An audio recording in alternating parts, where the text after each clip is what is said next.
પોરબંદરના બોખીરા વિસ્તારમાં આવેલી ગરીબો માટેની આવાસ યોજનાના 4448 ફ્લેટમાં હજારો લોકો વસવાટ કરી રહ્યા છે, પરંતુ ત્યાં સ્ટ્રીટ લાઇટ જેવી પાયાની સુવિધા ઉપલબ્ધ હતી નહીં, જેથી સ્થાનિક રહેવાસીઓની વારંવારની રજૂઆત બાદ મનપાના તંત્રએ તાજેતરમાં એકાદ મહિના પહેલા લાઇટ ફિટ કરી આપી છે, પરંતુ હજુ સુધી તેને શરૂ કરવામાં આવી નથી। તેની ટ્રાયલ પણ થઈ ચૂકી હોવા છતાં હજુ સુધી મનપાના અધિકારીઓ જાણે કે કોઈ નેતાના હાથે ઉદ્ઘાટનની રાહ જોતા હોય તેમ ટાઈમ પાસ કરી રહ્યા છે।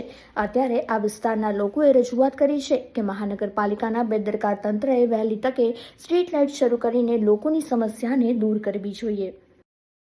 હવે આજે આપણે આવાસમાં આપણે સ્ટ્રીટ લાઇટો લાખો રૂપિયાના ખર્ચે બનેલી છે। હવે આ સ્ટ્રીટ લાઇટો થઈ કમ્પ્લીટ થઈ ગઈ ને આજકાલ મહિનો દિવસ જેવું થઈ ગયો છે, અને બીજા નંબરમાં જે એનું ટ્રાયલ પણ થઈ ગયું છે।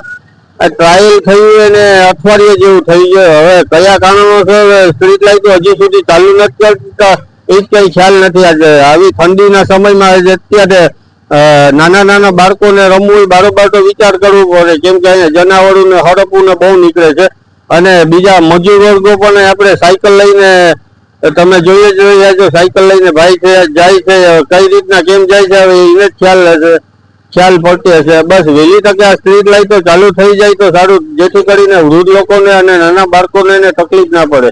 જય શ્રી રામ।